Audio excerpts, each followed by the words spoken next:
Graça e paz, eu sou o evangelista Luiz da Assembleia de Deus Novo Tempo e esse é o Mergulhando na Bíblia, um canal feito para você.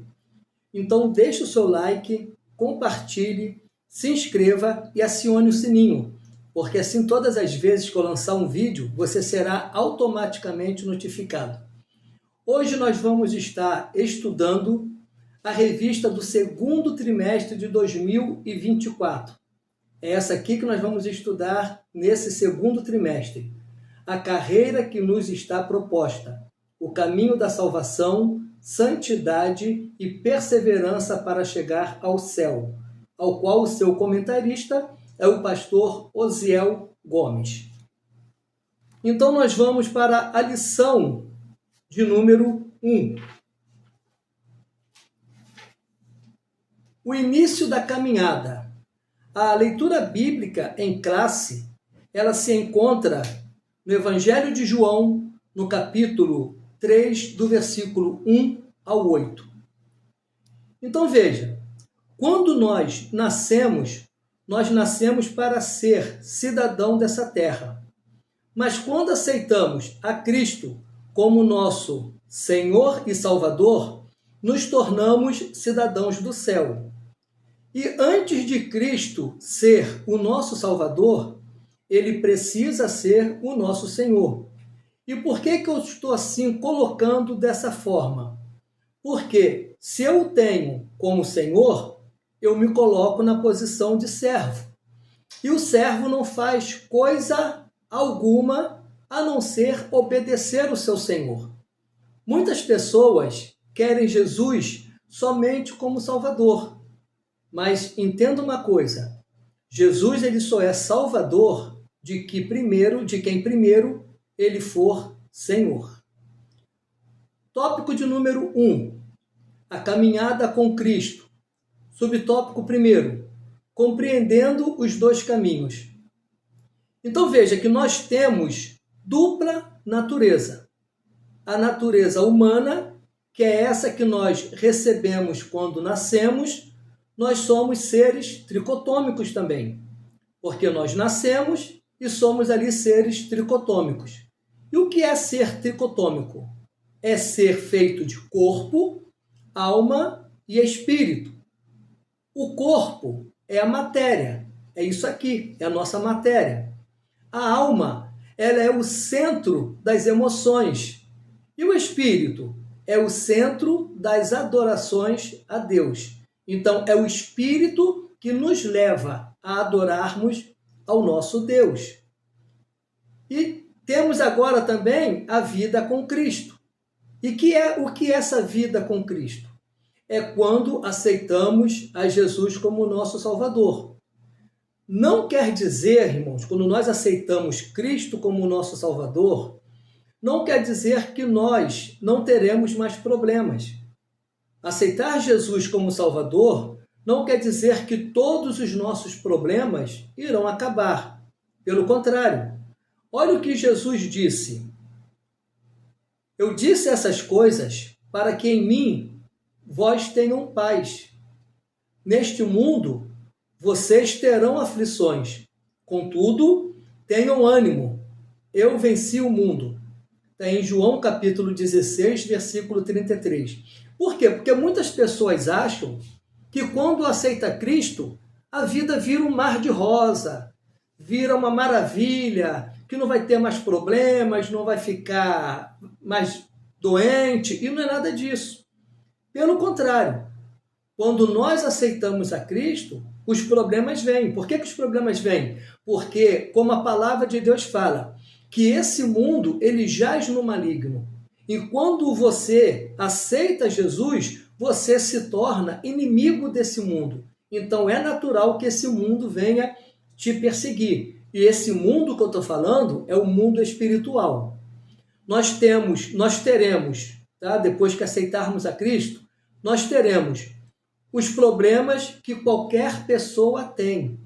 Tanto nós que aceitamos a Cristo, como aqueles que ainda não aceitaram a Cristo. Nós vamos ter desemprego como qualquer pessoa, nós vamos ter doenças, nós vamos ter perseguições, nós vamos ter tristezas, nós vamos ter perdas. Só que a grande diferença para quem tem Cristo como seu Senhor e Salvador e para aquele que não tem, é que sempre teremos conosco o Espírito Santo para nos guiar, para nos ajudar, para nos consolar, fortalecer e nos dar esperança de dias melhores. E o mais importante de tudo é que, quando recebemos Cristo na nossa vida, nos tornamos filhos de Deus. Subtópico 2, os 3 companheiros da nossa caminhada. Olha o que está escrito lá no Evangelho de João, capítulo 1, versículo de número 12. Mas a todos quantos o receberam, deu-lhes o poder de serem feitos filhos de Deus, aos que creem no seu nome. Muitas pessoas dizem por aí que todos nós somos filhos de Deus. É uma frase muito comum de nós escutarmos as pessoas falando, não é verdade? As pessoas falam, não, eu também sou filho de Deus, eu também sou filho de Deus. Só que não é bem assim que a Bíblia diz. Só é filho de Deus quem aceita o Senhor Jesus Cristo como Senhor e Salvador. Aqueles que não têm Cristo como Senhor e Salvador da sua vida são feituras, são criaturas de Deus, ou seja, foram feitas por Deus. Mas se ainda não aceitaram a Cristo, não são filhos de Deus. Os filhos de Deus, quando têm como Pai, eles têm tudo aquilo que Deus pode lhes proporcionar. O Senhor Jesus nos guarda do mal e nos direciona contra o pecado. Por isso, uma vez que nos concede vitória contra o pecado.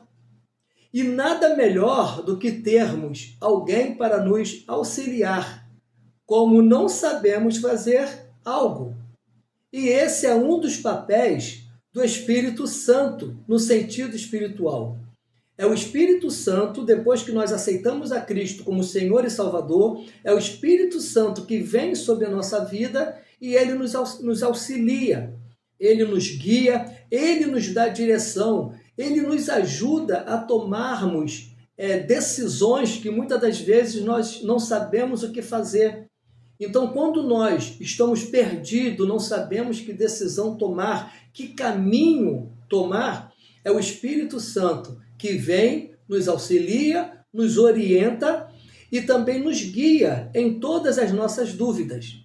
E é também o nosso consolador, quando estamos entristecidos por algo dessa vida. Então veja que coisa maravilhosa é aceitar Jesus Cristo como Senhor e Salvador. O Espírito Santo vem e nos proporciona tudo isso que eu acabei de falar. E o mais importante, tendo Cristo como Senhor e Salvador, nós temos o maior presente que podemos receber, que é a nossa salvação. Tópico de número 2. O novo nascimento. O subtópico primeiro diz assim: por que precisamos do novo nascimento? Nós precisamos do novo nascimento porque Romanos capítulo 3, versículo 23, nos dá a resposta. Porque todos pecaram e destituídos estão da glória de Deus. Então veja, uma vez que nós pecamos, o pecado fez separação entre nós e Deus. Nós nos tornamos inimigos de Deus através do pecado de Adão e Eva. Então nós ficamos ali separados da glória, da amizade, da filiação com Deus, nosso Pai. E é por isso que nós precisamos de um novo nascimento. E como é esse novo nascimento? É aceitar a Cristo como o único e suficiente Salvador da nossa vida. E a partir do momento que aceitamos Cristo como Salvador, começa também o processo de regeneração. Jesus começa a nos mudar de dentro para fora. E o que é isso que Jesus muda de dentro para fora em nós? É o nosso caráter. E não é questão só de aparência, porque muitas pessoas vivem de aparência, mas o caráter não condiz com aquilo que eles demonstram. Então, o caráter que Jesus nos muda, que o Evangelho transforma em nós, não é um evangelho de aparência, e sim uma mudança de essência. O Evangelho muda a nossa essência. E como a nossa essência está dentro de nós, quando ela é mudada, as pessoas vão perceber essa mudança. Por quê? Uma vez que o nosso caráter ele é mudado, as obras da luz passam a ser perceptível a todos. Como diz a palavra do Senhor, aquele que roubava não rouba mais. Então, se a pessoa mentia, se a pessoa roubava, se a pessoa cometia coisas que desagradam ao Senhor, a partir desse momento que ele aceita Cristo de coração, o Espírito Santo vem e nos transforma de dentro para fora. Então, quando nós somos transformados de dentro para fora, o nosso caráter, que é a nossa essência interior, ele vai aparecer. E as pessoas vão ver e vão perceber que houve uma mudança tremenda na nossa vida. O subtópico de número 2. A religião não faz nascer de novo. Podemos ver um grande mestre da religião judaica, chamado Nicodemos. E aqui nós estamos falando da religião judaica. E ela não salva. Porque ela só mostra a lei. E a lei também não salva. O que salva é a graça. É o que está lá em Efésios, capítulo 2, versículo 8. Porque pela graça sois salvos. Isso não vem de vós, é dom de Deus. Então a graça é um dom que o Senhor nos dá. Não é nós. Não são as coisas que nós fazemos para sermos salvos. Nós fazemos as coisas boas porque já somos salvos. E não para a salvação, porque a salvação é só Cristo que pode nos dar. A religião judaica falava de Deus e até mesmo mostrava Deus para as pessoas. Só que quando Deus ele se manifestou para Nicodemos, na pessoa de Cristo, Nicodemos mostrou que não conhecia a graça do Senhor, porque ele só estava enraizado na ideia do Deus da tradição do judaísmo. Por isso, a religião só servia para mostrar o que estava certo e o que estava errado, mas ela não pode salvar. A salvação é somente por meio do nosso Senhor e Salvador Jesus Cristo. Subtópico de número 3. O novo nascimento e seu processo. Jesus ele cumpriu toda a lei para nos dar exemplo, para nos mostrar que ele é superior à lei. Veja bem, se porventura Jesus viesse ao mundo e fizesse todos os milagres, mas não cumprisse a lei, aparentemente a lei seria maior que ele. E assim, as pessoas não aceitariam a Cristo, mas aceitariam a lei. E porque Jesus foi incapaz de cumprir a lei, então se Jesus não tivesse cumprido a lei, se Jesus tivesse sido incapaz de cumprir a lei, as pessoas, para que aceitar Jesus? Aceitariam a lei, porque a lei iria se mostrar maior do que Cristo. E é por isso que é importante nós entendermos que Jesus cumpriu toda a lei.